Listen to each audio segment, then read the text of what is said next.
All right, Pete, North Las Vegas. This is my 2001 C5. I'm the original owner.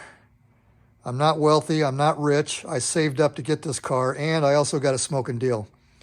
I got $10,000 off the MSRP when I bought it. And I was looking at it in the showroom floor, and the 02s were just starting to roll in, the 2002s. And the salesman said, hey, we're making deals on these. And I just looked at him and I go, yeah, right. And he goes, no, really? He says, we're trying to move these. And so I gave him an offer of $38,000. And the sticker price on this was $52,000, right around MSRP. This particular C5 base model does have some options and upgrades that make it worth a little bit more than your standard base. But anyway, I gave him this ridiculous number, and he comes back and he says, how about 42, and that includes tax? I said, okay, so you're giving me the car basically for what I just said. And he goes, yeah, around 38, 39. So I'm like, okay, write it up. So fast forward to today. I get my registration notice, and I'm getting ready to take it down to the smog, get the smog checked, and check engine light comes on. I get reduced engine power. I'm like, really? What the hell? So anyway, I turn the car off. I turn it back on. It starts up, and it runs fine. It just has a steady check engine light. So I get home, and I check the codes, and I have a P1518, and that's traction controlled. Sometimes that will get thrown in conjunction with that, but that's the main problem right there. So what is P1518? That's this throttle actuator control module. And what this controls is the butterfly valve, the fly-by-wire on the front of the intake, and I'll show you that real quick. So this TAC module, throttle actuator control, that's what controls your servo on your throttle up here. And it's tied into a lot of other things. It goes to the PCM and gives it some signals for the electronic braking module and traction control, but its primary function is to control the throttle on an LS1. So here's the service manuals for a 2001. 3 volumes, just to give you an idea of how thick these volumes are. There's my hand. And this is what it takes to fix a 1971 Camaro. Now, this isn't the actual service manual, but this will get you about 90% by. And you can see it's 1970 through 1981. 11 years worth of Camaro. This thin little manual here will get the job done, compared to 3 volumes on these Corvette manuals. Now, I can only imagine what the new C8s, how many manuals are required to fix the brand new Corvette. I would think it's probably going to be even more than that. So anyway, this will fix a 71 Camaro. So the throttle actuator control module over the years, even since I bought mine, has gone through a lot of different revisions. And my understanding is that this is a pretty common failure point on a C5 Corvette. This is probably the one that once we get digging into it, this is probably the one that's actually in my car since 2000. The one I received from Corvette Salvage is this one right here, the 786, and that was the last revision for 97. So all of these TAC modules, doesn't matter which revision, is supposed to be good for 97 through 2004, which was the last year for the C5. Since this last General Motors revision, GM came out with another revision with this part number in 2003. And then later on, AC Delco started remanufacturing these and refurbishing them and using the AC Delco part number right here. And that started, as the best of my knowledge, around 2011. But since 2011, these things have become unicorns. You can't find them anymore. You can't find them new. And it's getting to a point where trying to find them in a salvage yard or find these things used is getting very, very difficult. I was probably online for maybe half a day trying to find these. They do have quite a few of these on eBay, but we all know how things from eBay usually work.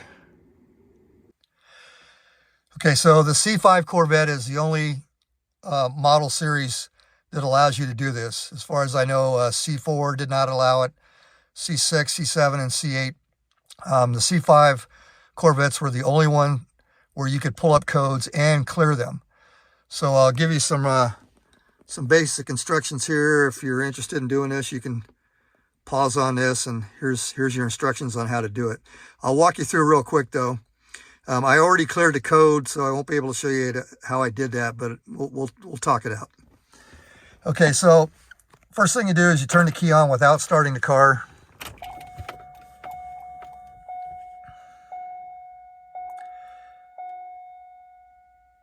Next thing you want to do is start resetting as many notifications as you can.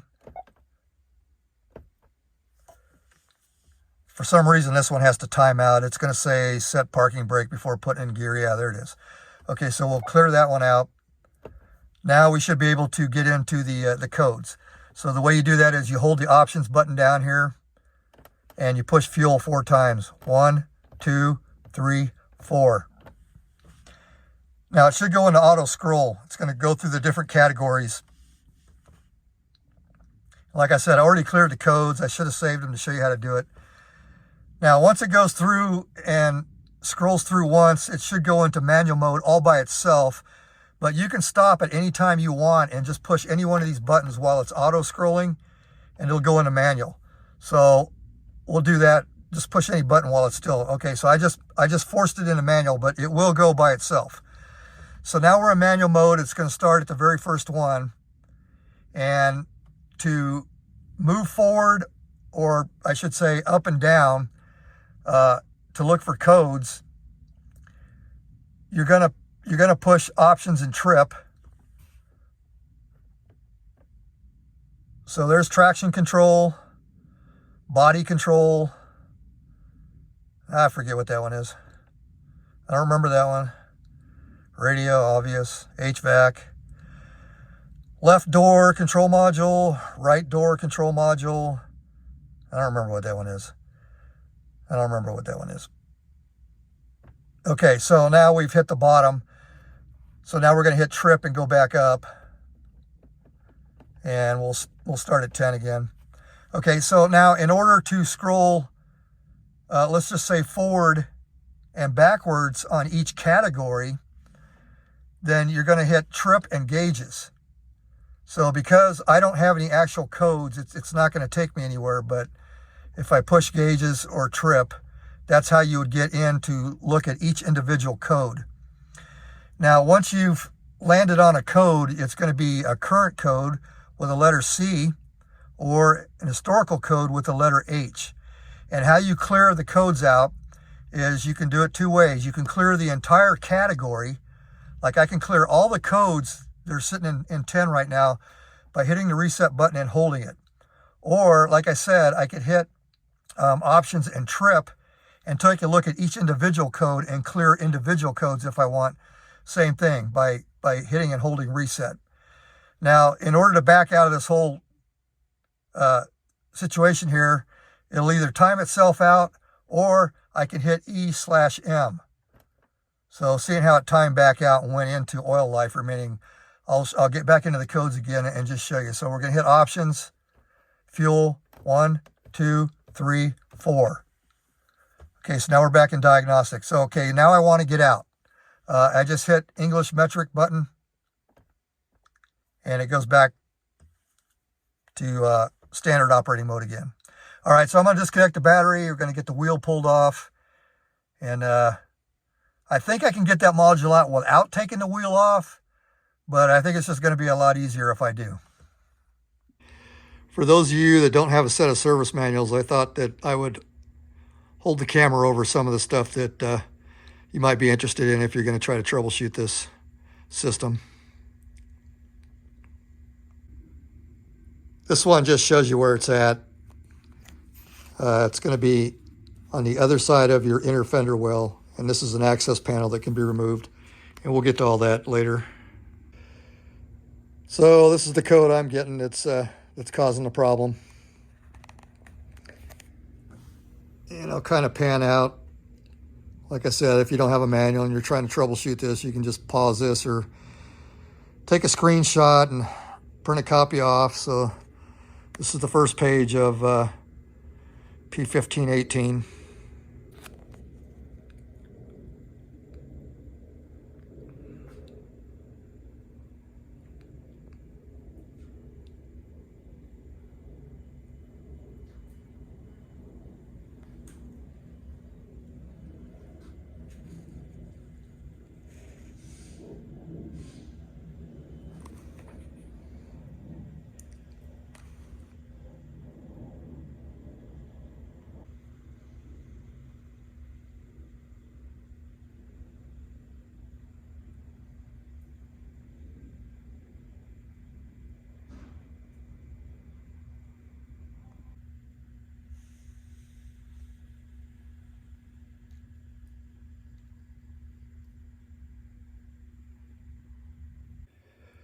So instead of that cheat sheet I was showing you when I was going through the menu, I looked it up in the book.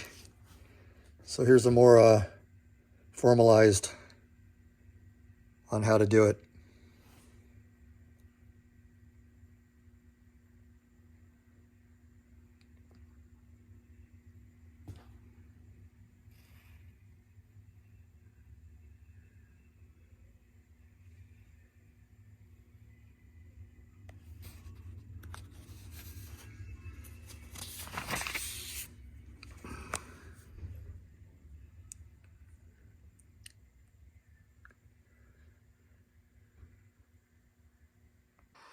So there was a production delay in this making of this video. My old trusty jack that I bought in 1991 quit working. I topped it off with oil. I tried following the bleeding instructions. It just doesn't want to work anymore. So I went out and bought a brand new one. My Corvette has about 4 inches of clearance to get to the underneath where the jacking pad is. And that's something that Corvettes don't come with, but I'll show you. So you got to make sure if you're going to buy a jack for a Corvette, you got the right amount of clearance. Okay, so we're underneath the passenger front fender, and this is a lifting pad. Now these Corvettes did not come with these. And back when I installed these were actually for a BMW.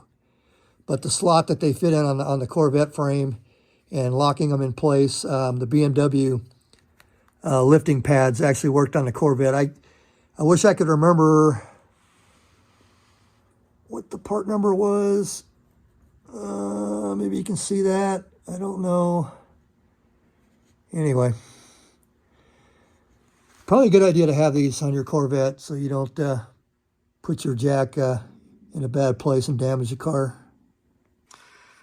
So here's something that a lot of people don't know about their C5s. If I put the key in here to unlock the door, and I twist the key forward, that unlocks this. If I do it again, that unlocks the passenger side. And if I do it again, it just unlocked the rear hatch. So let me show you that again. Okay, so we're watching the rear hatch, just using the key in the door lock. 1, 2, 3. Pretty slick. Okay, so on a C5 Corvette, there's a couple of places where you might find your wheel lock. And that's going to be here either on the left side, underneath your panel. It's going to be right here, or if you have a C5 Corvette with a spare tire, it'll be here around the tire area.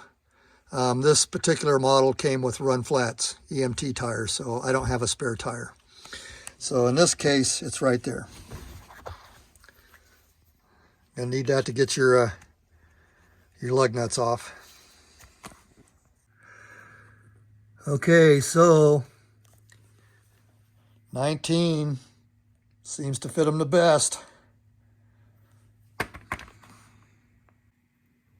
All right, so there's the fancy one.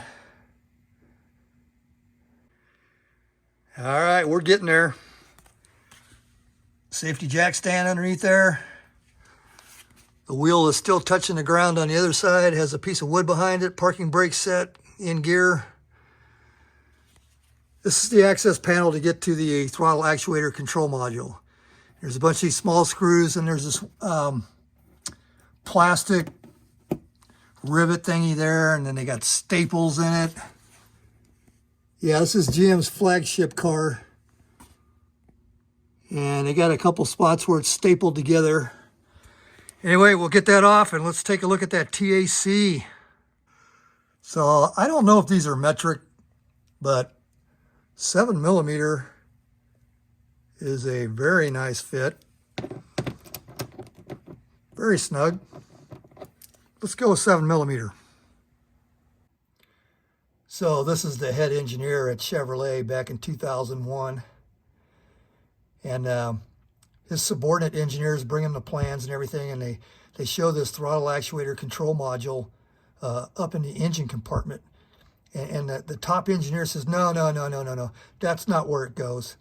What we want to do is put the PCM and the TAC in the fender well behind the wheel. So you got to take the fender apart, the wheel off. That's where we want to put it. Okay, so there it is. I was talking about this earlier in the video. Back then, you get your shield stapled together in multiple locations. And this part of the shield's all stapled together. So when you buy a flagship Corvette back in the 2000s, this is what you get. Anyway, not all these screws are the same size. You have 3 screws that are longer. These screws went on the bottom of the panel, and then there was another screw that went sideways into the fender. But all these screws are the shorter ones. So the screws underneath, they're all the longer ones. And here's that plastic rivet that fits in up here through the panel. And I actually got that out in one piece. I was kind of surprised at myself. I thought for sure I'd break that.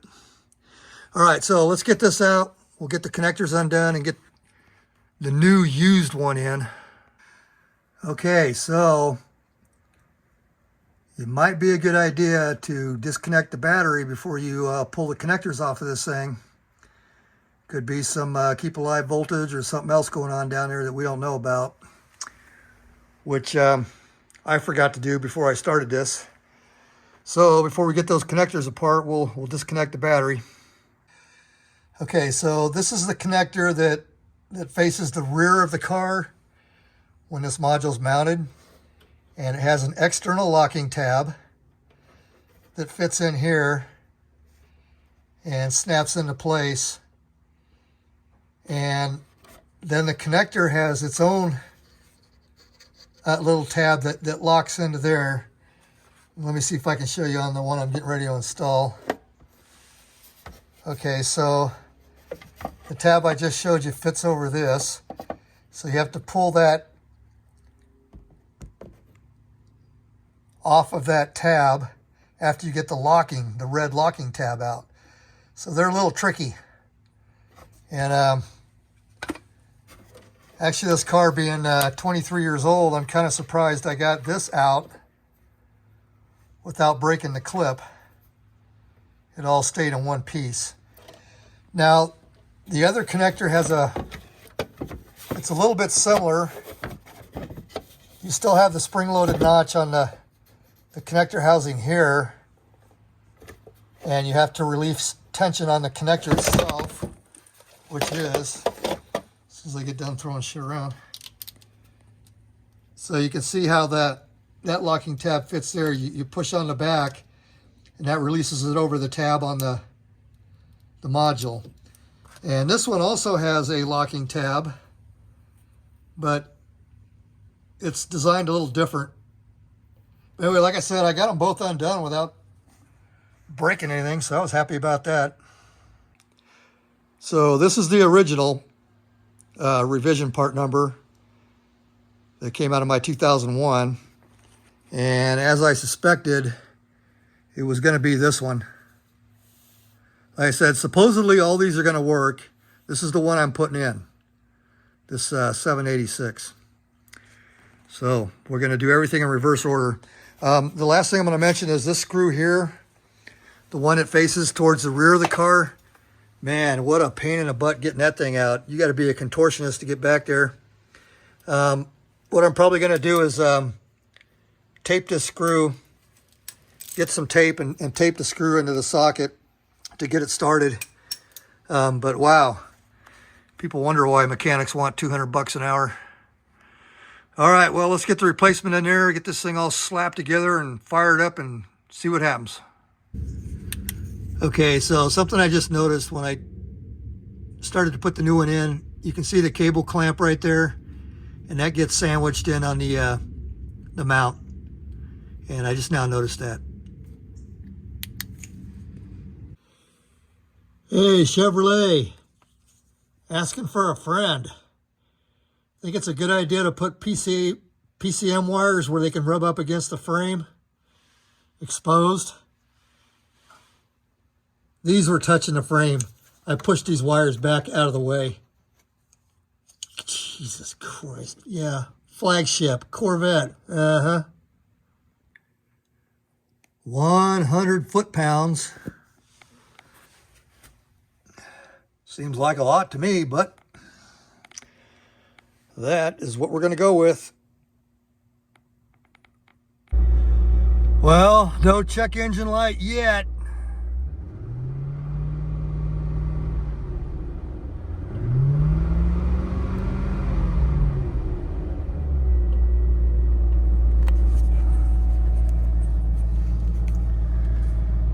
We won't know for sure for a while, but it's looking encouraging so far.